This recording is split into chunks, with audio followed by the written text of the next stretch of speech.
Welcome back, everybody. Tom here, as per usual, hosting this thing called 10MBA, hosting this thing called Amoeba, or 10MBA under Amoeba.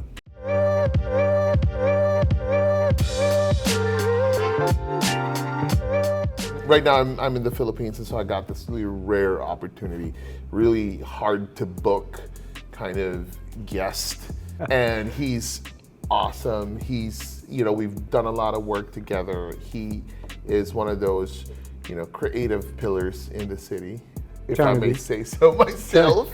Trying to be. And he's joining us on the show today, Aaron Glean, everybody. Hey, what's up? Aaron Glean of Great Plus. Great Plus, yeah. Also known as Glean House, formerly known as Glean House, also known as Great X, also known as Gray. You know what I mean? Gray. That's what you call responsive branding. I get responsive branding. I'm gonna use it. What's up? How you been, man? What's going on? Pretty good. I'm doing okay. Just working, keeping busy and working. Oh wow! This guy's always working on things, working the system. Just working the system. You make me sound like a criminal. Working on things, working on the system. That's fine. I am trying to work the system, trying to make it work for me. What do you do, like you yourself, and what does Great Plus kind of do? So myself, I'm an art director and graphic designer. I focus on graphic design specifically and branding. And Great Plus is a branding agency that does graphic design. We do quite a bit of logos, and we try to do some strategy with brands, try to get them positioned properly. And we do other stuff besides like branding. We also do web stuff. We've done app stuff. We've done variety. Yeah, that's what we do. Just try to make clients happy and elevate their business. Are they happy though? Like, they're never happy, are they? Like, Are they? You sold them some design work. Are they really happy? I don't know. Are they really happy though? I'm saying my clients are happy. That's what I'm saying. How are your clients? You know what I mean? Like, Right. you just said brand strategy, and I know that Great Plus is kind of, it caters to a global audience just as much as it caters to like a heavily local audience, which is here in Cebu and kind of Philippine market. Do you find that challenging in any way, expressing what the value is for brand strategy? I mean, these are two very big words, and so I just trying to see if we've had the same experience. Yes and yes. I think we've probably had the same experience. And it is like very different on trying to like companies here in the Philippines, specifically Cebu City, elevate their brands and show that their brand has a lot more value to it.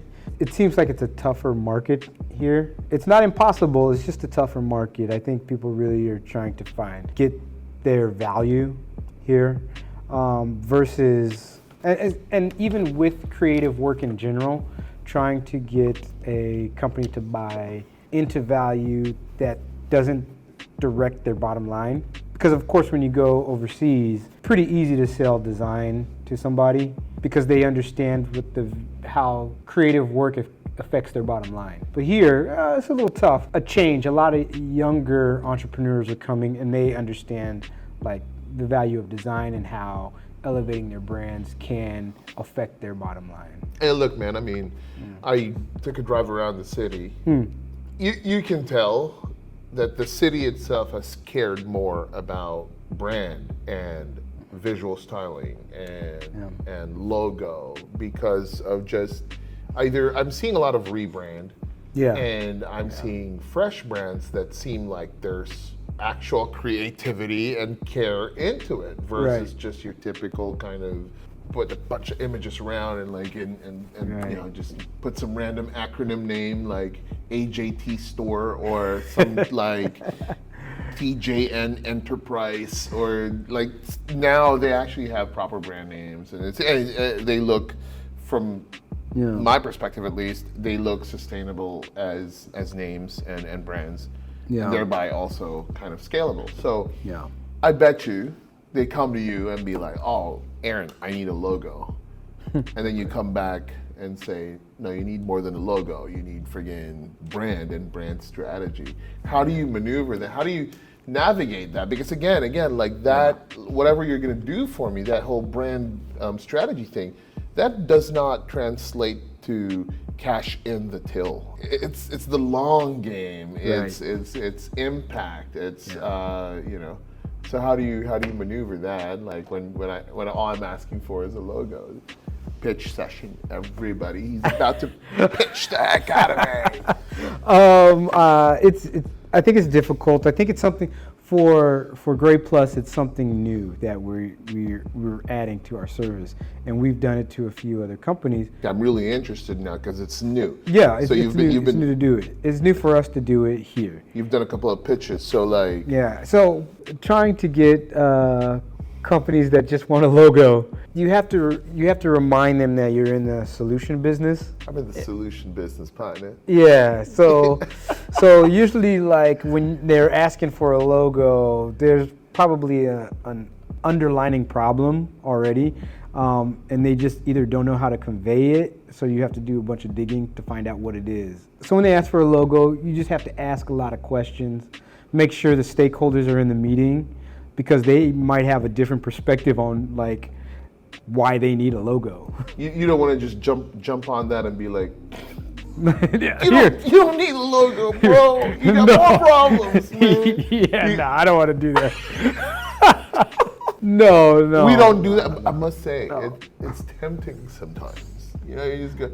Sometimes in your head, it looks like that. You look at something, you're like, Right. Long as you have the stakeholders in the room when that discussion happens, then it's really up to me and my partners to ask the right questions to fully get what the problem is in that company. Bro, you know, he's got the right questions. You know I'm gonna ask for the right questions. What's the point of this episode? What are the right questions? What are the right questions, my friend? Tell me. Honestly, it really depends on the company. It really does. Let's just say I'm a water bottle company. I'm like a bottling. I sell water. Yeah. Well, okay. So the first question actually you just want to ask is, why do you want to rebrand? Why do you need a logo? And then usually that question will lead to other questions like, because maybe our competitors are evolving and changing, or maybe our product has a reputation for one thing or another, and now we're trying to improve that, So those answers will lead to other questions like, since you're having quality control issues, what is in that quality control issue that's bringing the problems, and how do you solve that before you get to the brand? Because that's when you want to tell the client, like, we can give you a logo all day, but it's not going to give you the change that you need if your issue isn't solved by doing that. It's kind of a real like Mark Cuban Shark Tank moment going. I'm out. You don't.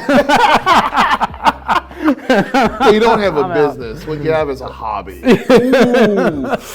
As some people do. Ouch. But I tell you, when some people do have hobbies, I'm really for the underdog, and I do like to. Love you, underdogs. Right. I do like to remind you that your hobby can transform into the business that you want. First of all, something's cool about hobby. Yeah. You do it voluntarily because you're passionate about it. Oh, yeah. It excites you. Yeah. Hence, you do it. Yeah. Now, there's this little kind of chasm that happens when you turn that into a business. It's your passion. You're so effective at it because you keep going at it. Yeah. It becomes this business, and then all of a sudden you do it not because you're passionate about it, but because you're getting paid to do it. I feel like if you get across that and still be passionate and actually make money out of your business, you got something. Right. You got something, and that something needs a logo because, and that something needs a brand, and that something needs a brand strategy. Yeah. Yeah. Right? Yeah.